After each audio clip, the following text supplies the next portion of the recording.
Lorenzo, are you sending me the slides? I'm not seeing it. You're not sending me the slides? Okay.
So I hit start when I go all set. No, I just mean start so I have my timer running.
Welcome back, everyone. Enjoy your lunch. I know there were some people that have just made their way back here before we're starting. So if you've just taken a seat and need an entree, please raise your hands real high so that the staff knows to get those over to you. Looks like we've got one there in the back and one in that corner. Keep them high for just a minute so that Cora can. All right, thank you. All right, so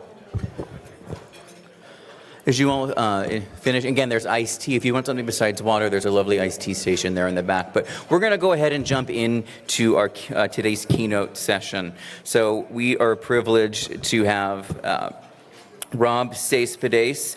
Rob Rob de Cespedes III, excuse me, make sure I get that right, the Chief Information Security Officer at General Genomics Inc. So I'm not going to steal too much of Rob's thunder in a bio introduction, but he's always he's someone we're, again, really happy to be able to have. He's someone that's always found security, both physical and cybersecurity, an entertaining space to work. Over the years, he's worn many hats. He's had the pleasure of working with some amazing teams, I know, across 3 continents, doing red and blue team work, securing a wide range of environments for an incredibly diverse set of scenarios. I'm going to welcome him to the stage with give him some accolades, a round of applause, as he takes us through with his keynote hour, leading with humanity in the era of an LLM-driven transformation, not AI. Yeah. So Rob, please take the stage. Cheers.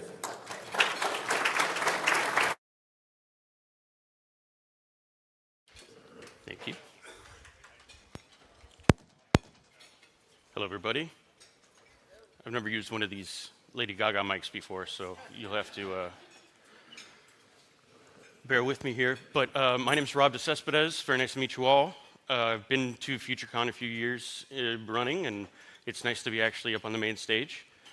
I'm going to try and keep this talk as untechnical as possible, because it's more about how teams manage up-and-coming technologies more than what those technologies are. I'm hoping that this will be more informational for those in the room who are team leaders, people in the C-suite, people who are managing technologies, people who are managing teams, more importantly than anything. But I would also like to keep it a conversation rather than just me talking at you for an hour. I, for some reason, I'm used to the screen being here, not over there. I've been having a lot of formatting errors with the idea I needed AI stricken through. And for some reason, every time I transferred that somewhere, the AI being stricken through got messed up. One of my first points will be that AI isn't a thing. It doesn't exist. We're not there yet. So the fact that everyone's selling you AI, everything's AI-driven, AI this, AI that, not a thing. Doesn't really exist. And we'll get into that in a section. I guess I'll start the way everybody's supposed to start, which is, who am I? My name is Rob de Cespedes. Like I said, I've worked with a lot of teams globally. I've had the pleasure of working with some teams in the Nordics with the Nordic Defense Initiative, and some big companies doing construction and engineering out of some other big places in Europe, in India, and in South America.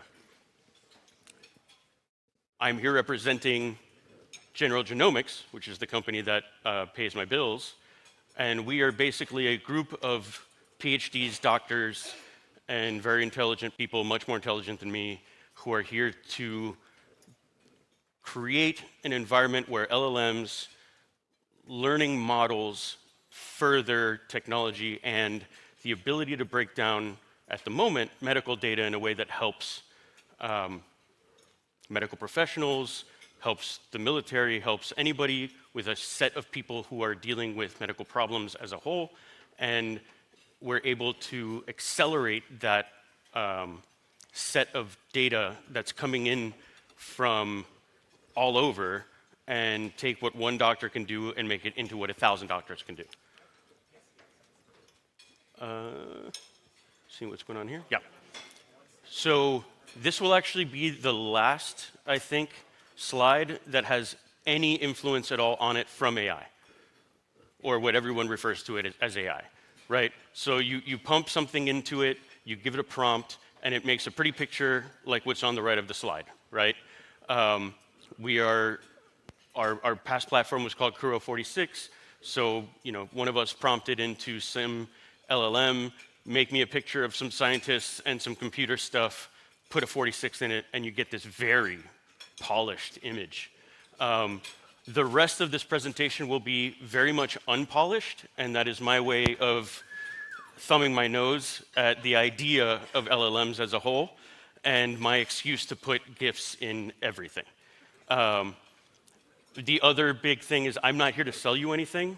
If anybody's interested in how what we all call AI, what refer to as LLMs for the rest of this talk, can affect your data sets or any sort of medical data or hospitals or securing those hospitals or anything like that, please find me afterwards. But right now, I'm going to abandon that and talk about why this is kind of BS. I had originally prefaced and called this talk Why AI is BS, with all the expletives left in, but that didn't sell so well at other conferences, so I'm happy I get to give a refined version of it now. I started at the UF Computing Help Desk, where my job was to fix things, where I quickly found out I'm very good at breaking things and kind of okay at fixing them. Once leaving UF and joining the private sector, it became very clear that any job you do with a technical system is a security job. Whether you accept that job as a security job or not, you're going to have to deal with people's passwords, the security of said passwords. Are they putting sticky notes under their keyboards with their passwords that have admin access to everything? Are they just on their main screen? All that kind of stuff. So no matter what your job is in an IT infrastructure, you are a security professional. Deal with it. It's part of it. Once leaving that, I moved into big data.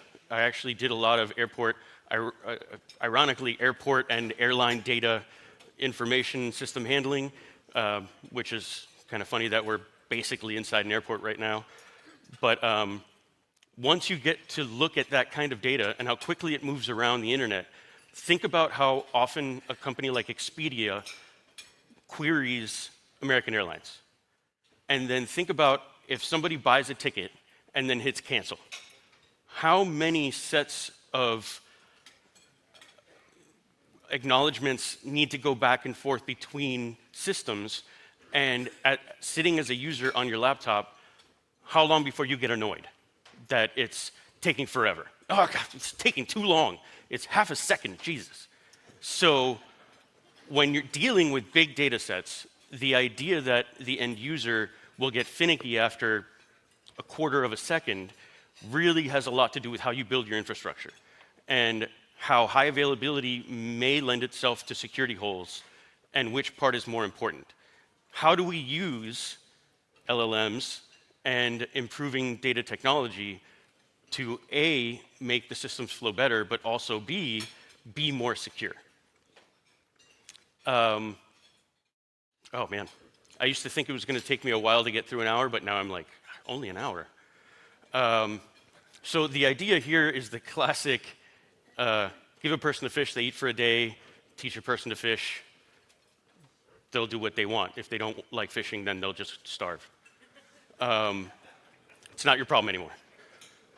So, like I said, there will be excessive use of GIFs moving through this presentation. Feel free to berate me about it later, but I think they're fun.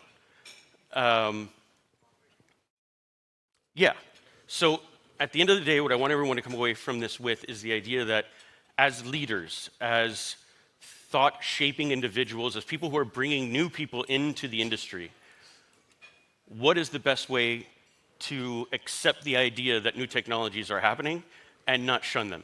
I say that in a way that's coming from reality, my own reality. When people first brought up AI, I was so against it.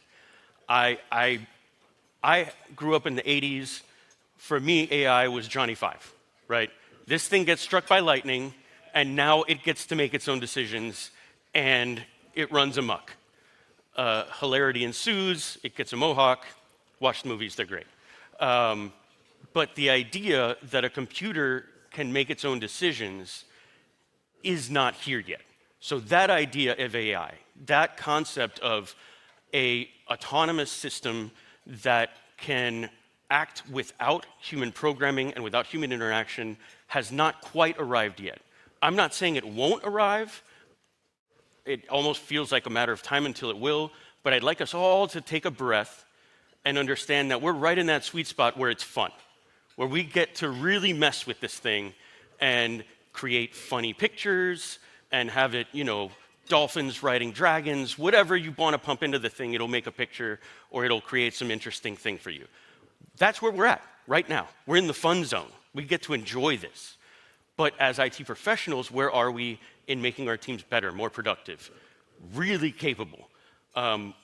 Part of the thing that got me into where I am right now was I once developed a SOC for less than $10,000.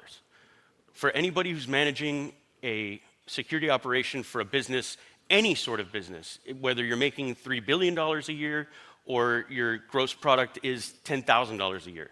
If somebody says the word SOC to you, everybody on the board is looking around and going like, oof, that's expensive. You know, we're going to have to do around-the-clock staffing. You know, we're going to have people watching all the boards. We have to build the systems. We have to integrate everything. Oh, God. MDMs. Think about everything that's got to go into making that happen. And they think a price tag is hundreds of thousands of dollars, if not $1 million plus. Imagine building a SOC for $10,000.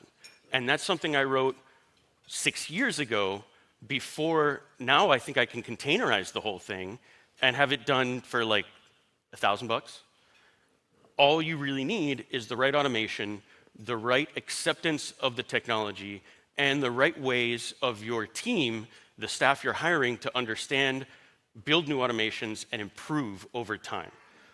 So as a person who did not want AI in my life, I have come to embrace it and generally just let it make my life easier. Let me see if I'm missing anything. Oh, one of my favorite quotes from any number of Stoic philosophers. They've done it in a few different ways, but the idea of AI used to be a system that is capable of doing something without human interaction. That went out the window. Over the past few years, AI has become a very popular sci-fi trope. It's been used in a lot of things. So with Asimov and a few other people, the idea of like the rules of robotics, right? Or even just the tests that have come out about how to know if you're talking to a robot or not. All of that's fine. But because of it, the definition of AI has changed. That definition is now a computational system that can complete a task better than a person can. Now, remove computational from that, and you're now talking about any machine. You're talking a lever, a sloped piece of wood, a hammer. All of these things are better at doing specific things than your hands are. If that's true, then a toothbrush is a tool, a hammer is a tool, and although they are both good tools, if you use one for the task of the other, you're going to have a bad time.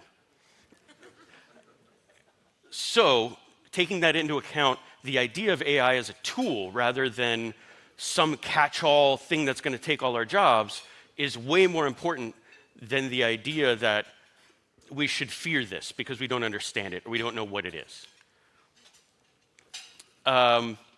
Everyone knows in IT universes, if everything is an emergency, nothing is an emergency. You can't just have everything be a Sev Zero all the time, because then nothing would get done. You need a way to prioritize. You need a way of saying these things get done automatically or these things get handled by the wizard. Every team has a wizard. I don't care who you are. There's always the one person who, if no one can figure it out, you go call them and you wake them up in the middle of the night and they'll sort it out. But that person can't be available 24/7.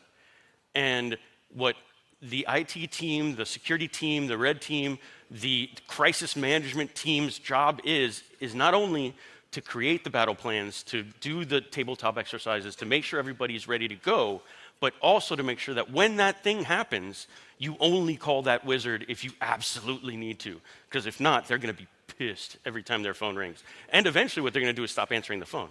So you definitely don't want that to happen. The other big thing that comes into play here is the idea that new things are scary to people. Whether it's some new technology like LLMs or whether it's something a little bit more basic. I'm going to get into that in a second with a really basic one that messed people up for a while that I think some of you will find interesting. I just want to make sure I cover everything here. Oh, we're repeating the past. Everything is rather cyclical, especially and like in your face when it comes to technology. Who here is old enough to remember mainframes and terminals, right? Coding in Fortran, and even far enough back, tape to tape, reel to reel backups, right? How upset were you when the world moved to the cloud? The cloud is a mainframe, and every machine we have is a terminal. The problem at the moment when the cloud happened, was that storage was very expensive. So do you want to keep 2 terabytes at home, which at the time was like thousands of dollars, or do you want to sign up for a Gmail account and now you get 2 terabytes of free storage? Genius, right? You don't read that fine print that says Google has access to all of your data and everything else that comes along with it, but this is the same kind of thing happening over and over again. We are now dealing with a cloud versus mainframe kind of thing where people are offloading compute rather than storage. I've worked for clients that were spending over $1 million a month in AWS charges just for their compute. And that's because of the asks of these LLMs. If you're feeding it all of the internet and you want it to digest it in a way that makes sense for you to ask it a normal question. I mean, even think back to the first set of iPhones and Siri. You had to know exactly how to ask Siri a question for it to answer you in a way that made any sense. Or else you'd get that dreaded, I'm sorry, I can't help you right now, or I don't understand the question. Now, with AI intelligence or Copilot or any of the number of AIs that are being forced in our faces, the idea is spoken language. How do you speak to it as if it were a person and get back data that makes sense? That's the next level. And the only way to get there is to break down all of the dumb stuff that's been fed to the internet. God forbid you feed it Reddit, because we all know what that did to IBM, right? But if you feed it internet in a way that was structured to say, I have a problem, how do I fix the problem? And then you get 10 buffoons saying, you know, I want to, I was going to make some bad reference to some radio personalities, but I'll refrain from that. The idea is you're going to get 10 people who are answering nothing. Then you'll get one heartfelt person who says, hey, I had your problem. I was using your same hardware. This is the way I resolved the issue. How do you parse out the nonsense and only get the real answers? That's what LLMs are trying to do right now. And that's what the engineers who are trying to build these LLMs to be helpful, to be structured, to be really, really useful are pulling their hair out trying to get done. So I know this right now because I have proudly helped build a system using just a few really, really incredible GPUs that meets the processing power of OpenAI, Microsoft, and a few others. If anybody's looking for real technical numbers, we just hit over 4.2 gigabits per processing second within our internal network as far as how much data it can process. So we're feeding this thing terabytes of medical data. You saw in the early slides, what we're doing right now is looking more at imaging, so brain scans, stuff like that, and we're having it spit out useful information. Is this person going to have Alzheimer's at a certain time because of a brain injury they had 10 years ago? That's the kind of stuff we're trying to get out of it. What everyone else is trying to sell you is, hey, Google, how do I get a pizza at 2 a.m. in my neighborhood? And have it give you a real answer. I'm not saying that's useless. We've all been in that moment. But it's less important than solving traumatic brain injuries.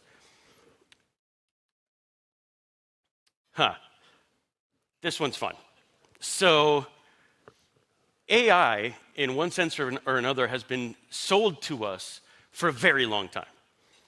I have several examples, but this is the one that was the least problematic, believe it or not.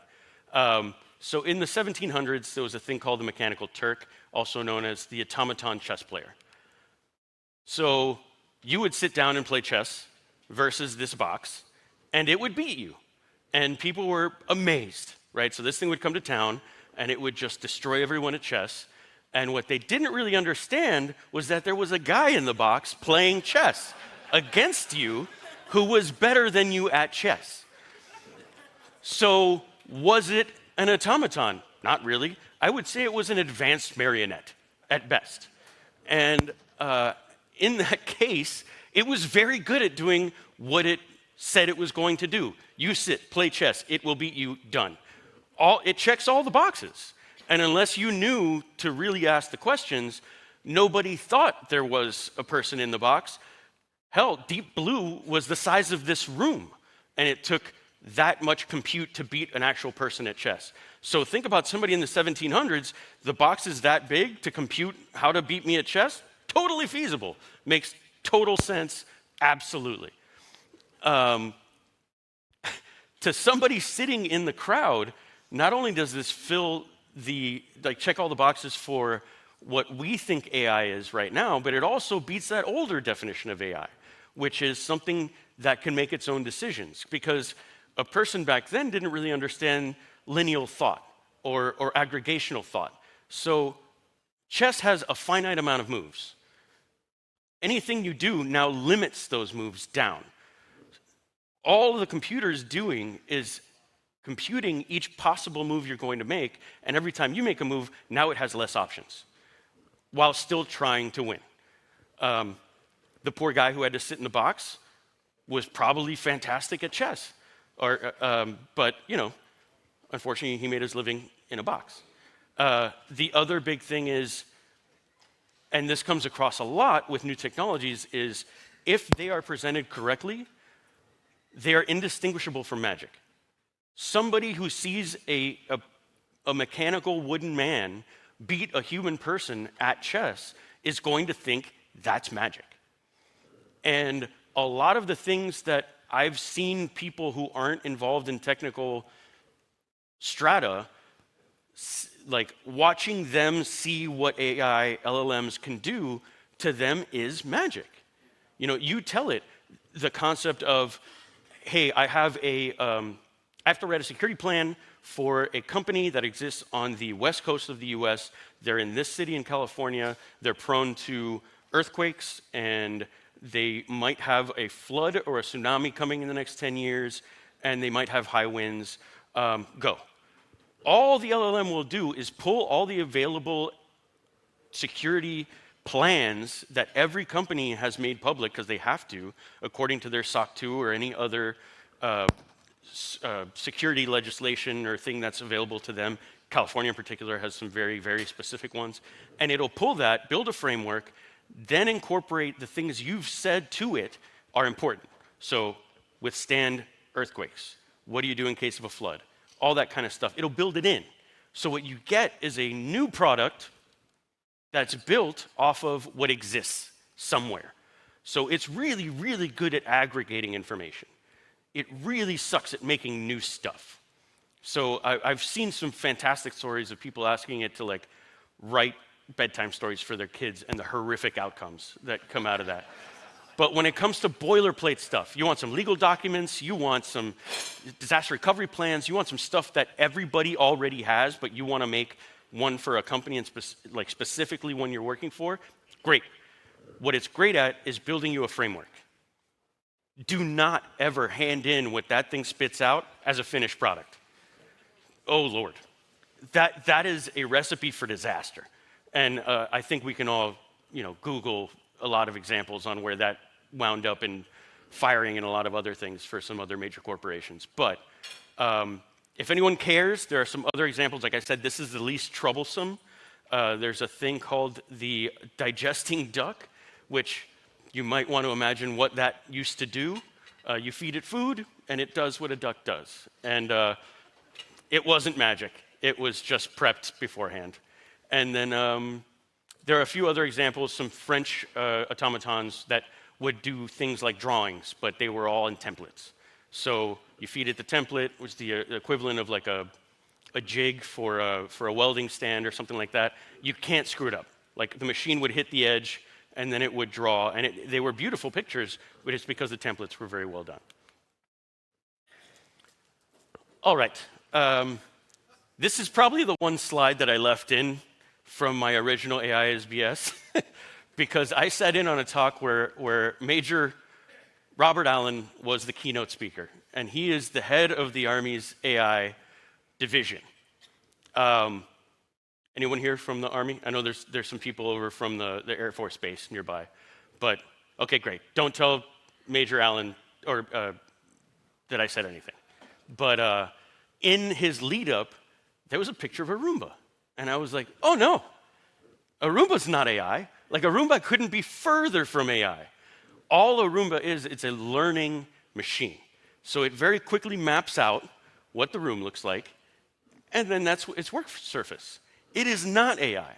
There is no place where, under any of the definitions, a Roomba does a better job than a person. I've never heard somebody say, hey, let's call some maid services in. You know what? I'll get 5 Roombas. They'll do the job way better than anyone else. This is also an excuse to put that GIF up there because I love it. It's battling Roombas, super fun. But yeah, this is where the worlds get murky. Are you dealing with AI or are you dealing with a learning model? Not to say that a learning model isn't incredibly useful and very, very much able to help us do things. Imagine all the time you would have spent cleaning your living room floor had the Roomba not just been there to do it for you. But that is not a thinking machine. That is just the machine that processes information very well. I don't know if you guys have used the latest Roombas. They're fantastic. I don't work for them or get sponsored or anything. They're just great. But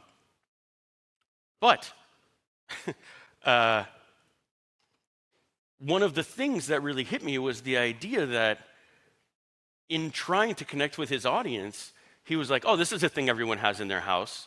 Let's just put it in the slide deck. No. Like, I could have equally just put like a picture of a Yeti or something, and I meant the furry snow creature, not the coolers, and said like, look, artificial intelligence. It's never been seen. Really good at hiding. And would any of you be able to argue at that point? Probably not. I mean, I'm sure there's some cryptozoologists out there who might, we could have a fun talk later, but the point is, you don't want to go too far in stretching to identify with your intended audience. A Roomba is not AI. And like I said, we don't have AI. We haven't reached critical AI yet. In the event where quantum computing and some other like non-bilateral thinking computers come to be, when we leave the world of ones and zeros, right? Where we have Schrodinger's processor, right? So it both is and is not a 1 and a 0 at any time, depending on whether you're observing it.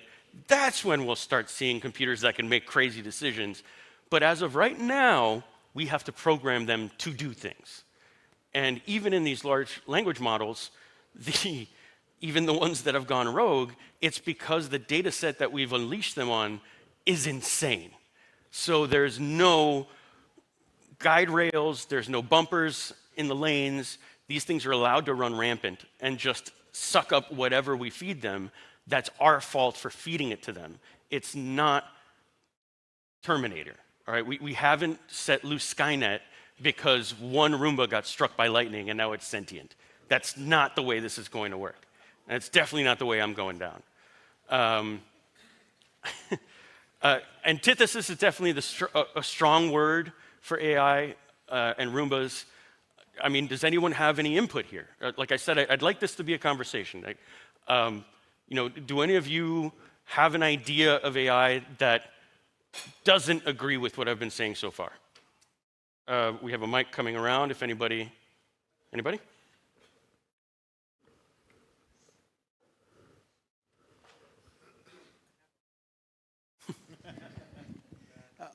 What do you think about the computers that started talking to one another in code that nobody in the room understands, so they turned them off? You're talking about Gibber. Where does that stand in your Sure. process? So this comes into play again with Asimov's rules of computing, right?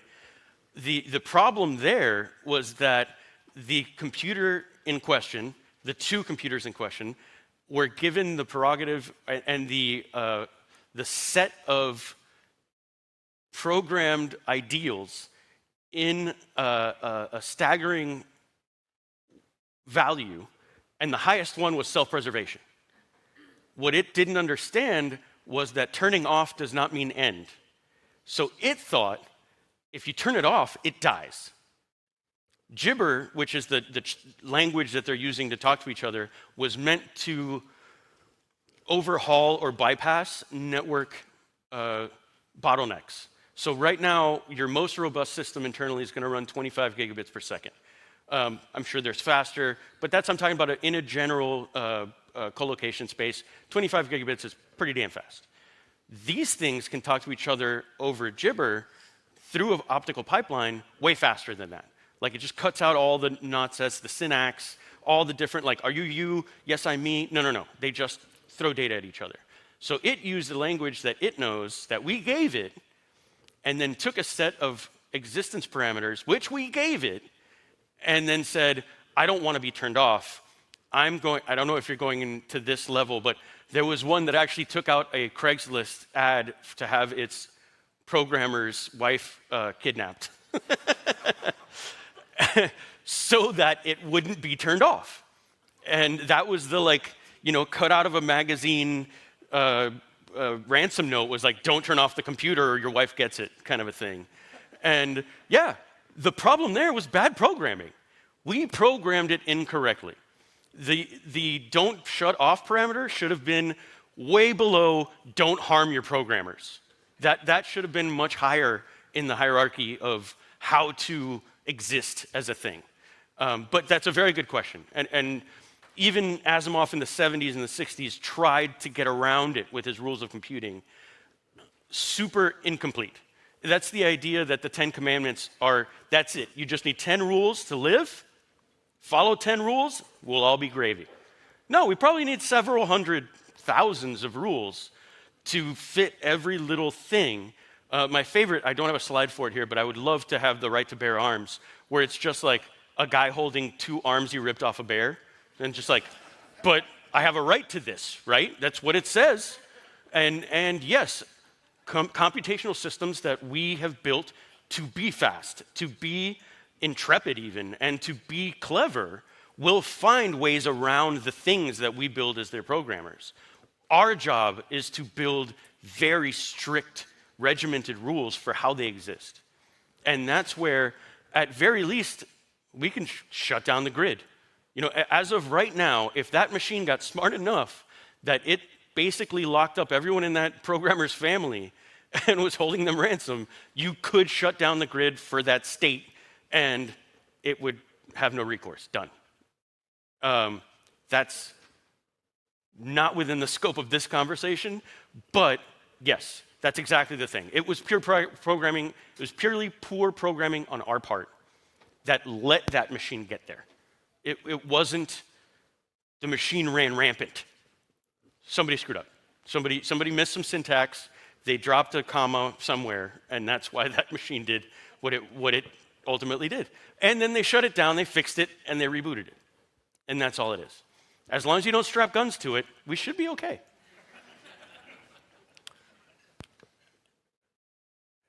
Oh man, who remembers Clippy?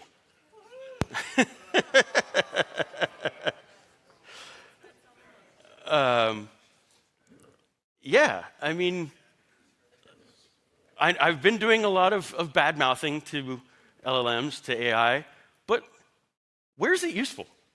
Where can we really use this to make our lives easier? And I'm sure we've all done the funny stuff. Like I said, if I went back to the beginning slides, it's really good at making like very refined, polished pictures. And I could have fed this entire slide deck into an LLM and been like, make it pretty. And it would have just done that. But as a act of rebellion, I chose to make this as low key as possible and revert to things like Clippy. Clippy was originally there to help you. And all it really did was take common tasks used within the Microsoft space. So I know it did Word, pretty sure it did Excel, and then it did a few other things where it just knew common tasks. I actually had the good fortune of working at Microsoft for a little bit, where they had a team called the Innovation Squad.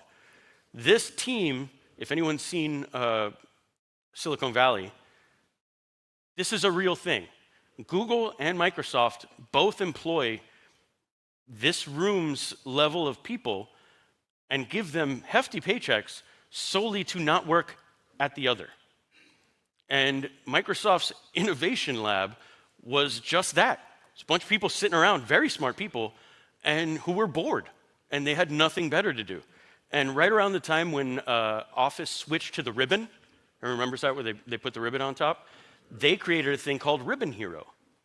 And Microsoft wouldn't let them sell it or market it or anything, but it was great. It gamified using Microsoft.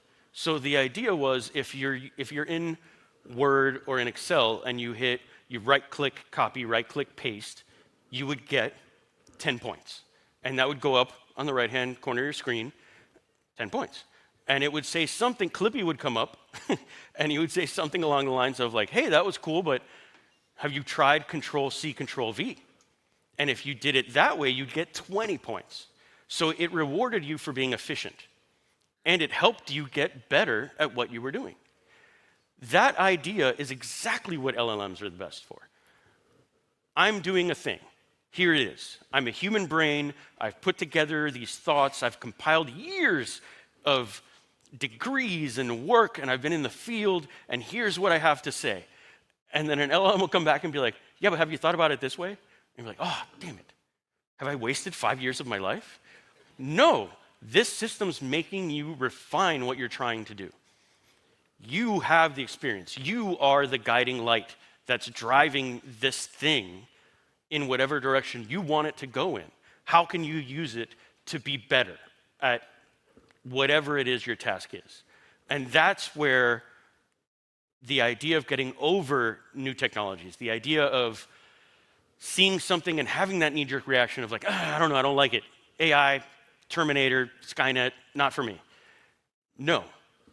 This is the idea that you can take all of your learning, all of your team's learning, from your most seasoned magician to your newest intern, who just got out of school, by the way, who they've been turned on to new technologies and tools that your magician probably hasn't seen yet because they didn't exist when GitHub was cranking out new red team tools every 4 hours. You know, there are tools that my teams use that have just gone live a few minutes ago, or they know the guy who wrote it in Uzbekistan or wherever, and this is the newest, best way to check footprints of an Active Directory infrastructure for a large organization. Cool. What's it called? I don't know. Blowfish times 12. Who cares? It's going to have some dumb name, but it's about being on the bleeding edge. How do we use these tools to make our teams as good as they possibly can be? And that's where Clippy, I think, is the first exposure that most people had to the idea of a computational system that knows what you're trying to accomplish and is trying to nudge you in the right direction. That is the right way, in my opinion, to use these LLMs. And, you know, how do we embrace the technology? How do we find ourselves being less judgmental and more positive, honestly? Like, it's really a matter of positivity. You want to reinforce your teams. You want to back them up. You want to make them better, faster, stronger. Right now, especially when you come to technological things, this is the way to go. Do you have some mediocre programmers? Maybe putting some new plugins into VS Code would help them get over that hump of something that they couldn't quite figure out. They couldn't get the syntax right. They didn't understand how to call the new repositories. That's a good way of going. GitHub now has some Copilot stuff built into it. I know they revised yesterday, or if anybody read this. Microsoft put out a statement that said, Copilot and GitHub is bad because you fed it bad information. That was basically Microsoft's like, well, it sucks because you made it suck. So that's on you guys. But it's true. All of it is true. These systems are only going to be as good as what we feed them. You give it a good set of programmers who are already badasses, great. Then you have the new people come in underneath them. They don't really get where things are, how to do things correctly, or even just how to get their code to sync with the code from the older code bases, this is how you bridge those gaps. LLMs will help us get there. But they're only going to be as good as we make them. Sorry, I want to see if I was missing my big point. A big capital NO at the end normally means I'm mad about something. No, but it's all more of the same. You know, like, never use what an LLM gives you as your final draft. Come on, that's just basic sense. But it's a great place to start, especially if any of you are writers, novelists, write for articles for magazines or anything like that. Staring at a blank page, rough, right? But you know what you want to say. So going into one of these systems and saying, like, I want to write an article about X, Y, and Z. And I've done this, and this is my word cap, and here are some of the examples of the people I've spoken to, and blah, blah. It'll give you a really nice, rough outline. Delete all of it. Just keep the spacing, or just keep the notes that attribute to the research you've already done. What it gives you is a framework. Even if you don't use a single word that the thing gave you, it's better than looking at a blank page. Definitely never turn in that first draft. I hope everyone in this room has seen at least 1 or 2 episodes of the IT Crowd. It is ridiculously spot on. Even more so if you're into dry British humor. But the idea is infrastructure always changes. And not so much from our end. We are doing the same thing day in, day out. What are we doing? We're protecting systems. We're making sure that the people stop being the problem. Anyone who's worked in a help desk or you know, reset passwords for any amount of time, you know, the idea of PEBCAC kind of proliferates through any IT system. Problem exists between keyboard and chair, right? So that concept is our job to fix, because you never want to make the person feel like they're the problem, even though you know they're the problem. The concept is, how do we get our systems built just right enough where either that person never has a problem and they don't have to call me, or I have a much better solution than telling them, yeah, turn it off and on again, and then, you know, it'll probably fix your problem. We are trying to move an industry forward in a place where people don't want to give us money. An IT infrastructure is almost always seen as a drain on the company's bottom line. Nobody wants to pay for IT until they have to pay for IT. And that's true of security, that's true of infrastructure, that's true of cameras in the parking lot, that's true of anything that is meant to protect data, people, territory, processes, and just assets. Once that becomes a breach, now, oh, this is the biggest problem we have. And they're throwing money at you. The problem is, without the infrastructure to know how to spend that money, now you're getting money thrown at you that you don't know what to do with. This is where having a proper plan, having, and when I say plan, data recovery, disaster recovery,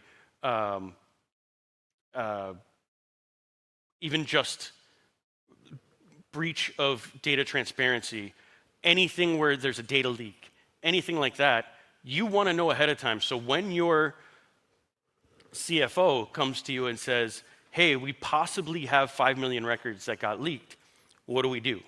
That you're not caught like a deer in headlights. Not only do you have plans A, B, and C, but you know what they're going to cost. And this is where LLMs, giant security models, anything that you can feed into the system will help you, because I've dealt with large organizations who we had a possible data breach, but because of it, we had to send 5 million mailers out to possibly breached individuals. We had to send 1 million mailers out to people who possibly were breached. Those 1 million mailers with postage, they had to be certified so that we could say we did it and show it in legal documentation costs $5 million for a possible data breach. We couldn't actually prove that anybody's data was leaked. But because of the Florida state statutes and the way they were written, we were obligated to tell these 1 million people that their data might be out there. So what would my CFO's face look like if he came to me and he asked me, all right, we have to let these million people know that they might have been breached, what's it gonna cost? And if I would have been like, would have made myself or my department look great? No, not at all. But because we had the plans, because we had fed all the pertinent data into the right systems and had gotten good estimates, I'm not saying they were spot on, but we had a good, better, best, which is the way I like to do things. And I was like, well, good is send an email. And what does that cost? I don't know, nothing. You know, if we take people's time into account, it might cost us a few $1,000s. Okay, what's better? Send them a mailer.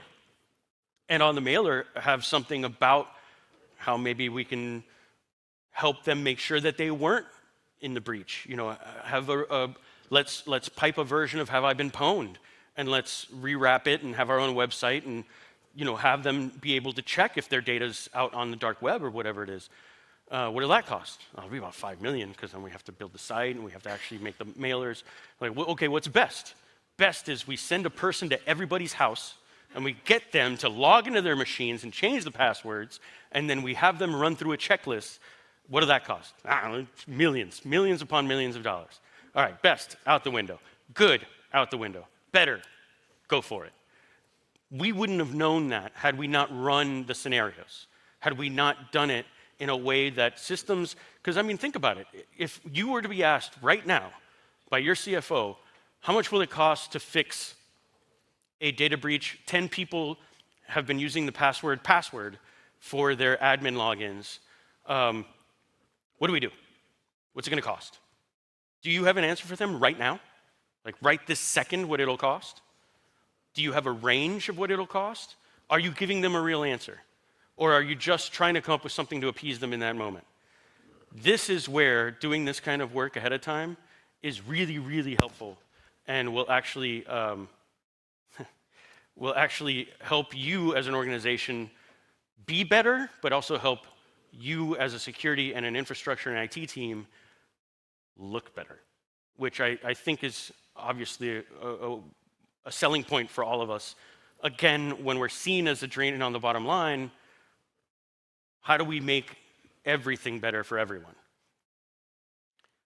Let's see where we're at. So I think this is my last major slide, because it is where I ultimately wanted to end up. You can't patch culture. At the end of the day, what you want is an organization that is helping each other, using technology to further technology. So we are all people. We are reliant on technology to do certain things. If every time we're faced with new technology, our knee-jerk reaction is to kind of stand back, then we're not embracing it. We're not using it to the best of its usefulness and powers as far as what we need as a group. All I can ask for all of you is to embrace new technologies. As again, I admittedly was not a person who did so right at the beginning. These new LLMs, what's being referred to as AI, are coming no matter what we do. It's our job to structure them correctly. The questions like this gentleman posed about why they were able to do certain insane things, it's up to us to find the way to build the rubrics and put up the roadblocks to make sure that none of these scary things ever happen. But to do so, we need to embrace these things. We need to be ahead of them. We need to be able to say, oh, not only are we, I tried ChatGPT, or I tried, Copilot, and it wasn't great. It didn't do exactly what I needed. Okay, why not? What wasn't it doing that you needed? Was it a break in the conversational speech patterns that we're using to interact with it? Was it because you asked for a very specific thing and it didn't interact with the tool correctly? I've been trying to use it on my iPhone as much as possible in a foreign language. So I've been trying to use Apple AI, I think they're calling it, but in Spanish and Portuguese. Not great. Like, it's not fantastic when I'm like yelling at it in Spanish. And it also powers my car. So I'm like in the car and I'm screaming at it, like, send a text message. And I'm like yelling in Spanish. I'm like, envío un mensaje a quien quiera algo, coño. And I'm yelling at the thing and it just doesn't work. All right, take a note. Send that to somebody. We're all at these meetings because we care about how technology is moving forward. If you know somebody that is in any way responsible for any of these LLMs moving forward, have a chat with them. Take them to lunch. Let them take you to lunch. I know, as far as I'm concerned, I'd be willing to take somebody to dinner just to talk about this kind of stuff. But in the end, I know I'm running up on time, but I do have one more. This is the one I mentioned to get to later, where it was, I know I was talking about how LLMs are being seen as this crazy thing that's going to invade our homes and kill everybody. And I was hoping to find the actual, it was a thing, oddly enough, in print in a newspaper that was talking about how the Gutenberg press will ruin our brains. Printed text will kill us. And it was because it was new. People didn't know how to deal with it.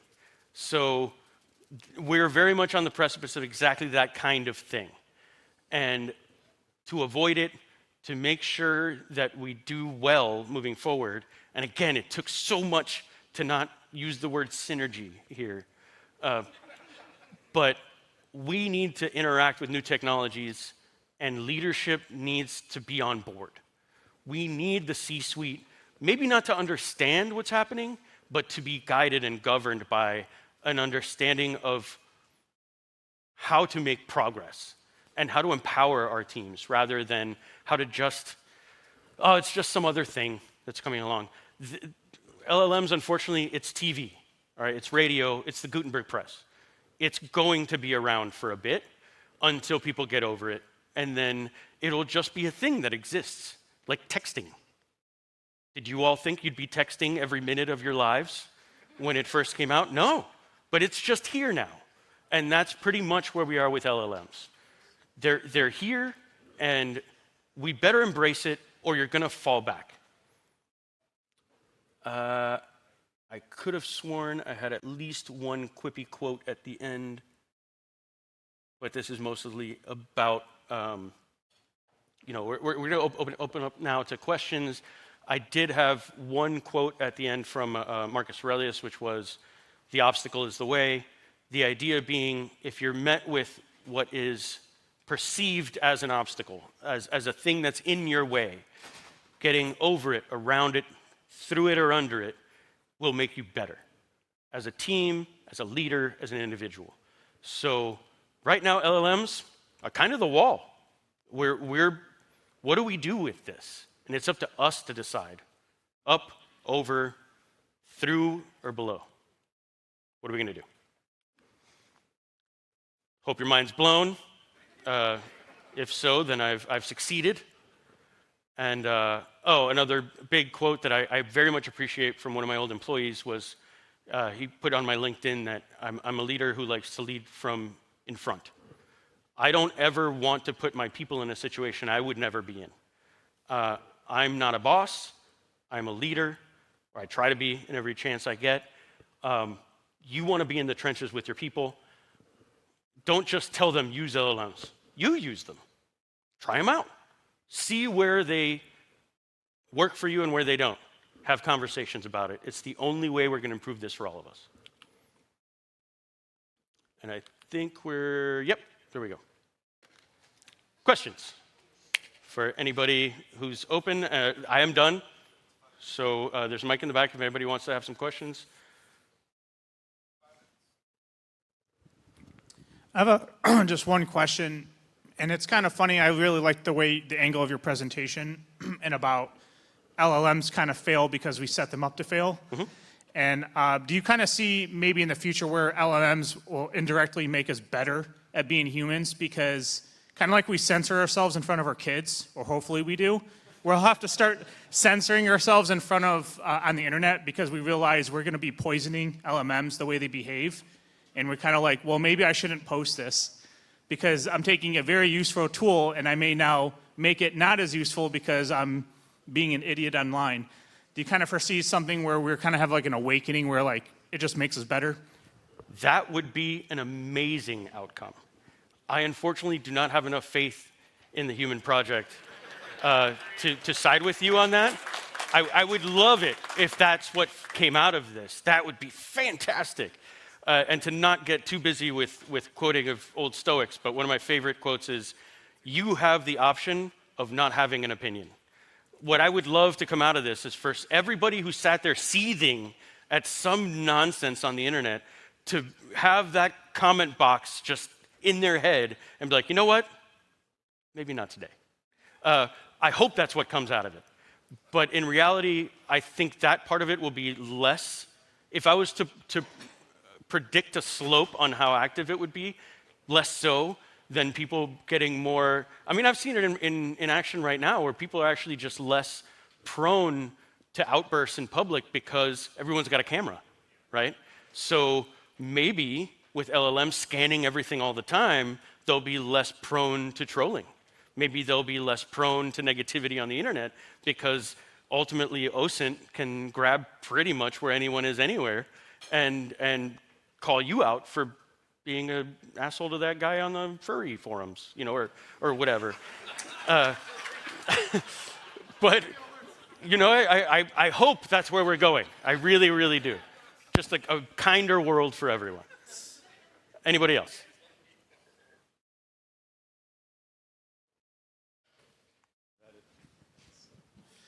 Hello. I was wondering what your thoughts were on the how LLMs will affect the future development on an entire generation growing up on those LLMs, and like how their base knowledge and skills will inevitably be compared to like other people, like especially when you're not using them directly, like analytically and all that. Oh yeah. Oh man. I wish I had another hour. Because honestly, this is a huge thing. I think a lot of us, especially people who were born in the 80s era, late 70s, 80s, maybe even early 90s, all the way through there, we're in a very interesting pocket of time. I remember payphones. I remember a life without a cell phone. I remember when payphones not only existed, but were just a quarter. And then I also am more conscious of what happens when I touch a screen. I have a niece who's 12. She doesn't know what's happening behind the screen when she touches it. She just knows when she touches it, it does a thing. And a lot of what I think you're getting at is all these people who don't know how to program, don't know how to actually make things happen, but they go to ChatGPT or whatever and they say, I'm trying to write a program that does X, Y, and Z, and it spits out some like pretty basic Python. Sure, again, I wouldn't turn it in as my final product, but it's better than nothing, and they just have to kind of code monkey it to get it to work. A real is unkind, but you know what I'm saying? Like somebody who knows how to start from scratch and make the program work will be way better at debugging that program than somebody who's just had some LLM give them something and then, you know, they had to fix it rather than make it then fix it. So I do think we're going to be met with a place in time in the next 15 to 20 years where everyone in this room will be invaluable because we know how to fix stuff, because we know how to make it. And they all just know how to tell something else to make it, and then they don't understand why it's broken. I do think there's going to be this weird pocket coming soon where people just expect things to work and they don't have any idea how to make them work if they don't. And that's where we all come in. And that's where we want to be industry leaders. That's where we want to be building the next setup, where it's like, hey, that's really cool that you used whatever, you know, your VS plugins to make things, you know, happen. Take them all out, make it happen again. And then watch them struggle through it and get mad at you and be like, yeah, but trust me, in a couple of years, you'll be real thankful that I asked you to do it that way and not just rely on all this other stuff that exists in front of you. But yes, I do think we're headed for a weird pocket in time where people won't know what the building blocks are. They'll just know layer 10, right? And they'll need a lot of help for layers 1 through 9. Got somebody in the back. Do we have any time left? Sorry, are we over? Okay. Let me just put this up here in case I got one more. Yeah. In case anybody wants to talk to the company. I know I spoke briefly, if at all, about what my company does. Again, I'm not here to sell you anything, but if you do have some medical stuff you want to talk to us about, anything with the military, if you're with the DOJ or anybody else, please hit me up. Yes, in the back. How do you envision educational systems kind of getting ahead of this? Ooh, again, 2 more hours. But this has built its own ecosystem. Now we have students using LLMs to write papers, which are again pulled from public sites. And we have teachers using, big ups to teachers, my wife taught here at Tampa at Brandon High for a while, and we have teachers using LLMs to track when students are using LLMs to write their papers.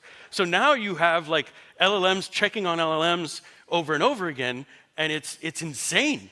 And it's this like war of attrition, students versus schools versus professors versus everybody else. And there's going to be, I was actually helping a friend write a paper recently about how people, researchers in particular, are building in phrases into publicly available data that help the LLM spot it. And I'm hoping that's going to be the gear we shift into, which is when you're publishing a paper, and especially clearinghouses, publishers like Nature and other of the big papers that publish through the NIH, rest in peace, and some other places, they build in these structured sentences that say, this is a publicly available document, please don't put it in anything that goes into a student's paper or something like that. And that's another use of something like Gibber, which is a language that only the LLMs understand. I mean, I say only, we understand it, we have ways of decoding it, but not at the speed that it can do it. So the idea is now that researchers, publishers, people who are presenting this documentation to the world are building in watermarks, if you will, to say, nope, you can't just use this for your, Huckleberry Finn paper, kid. This is not okay for you. This is copyrighted, it's being, and it's not your individual information. Or at least build in a biography. Bibliography? Yeah, there you go. Thank you all. Again, I wish I had more time.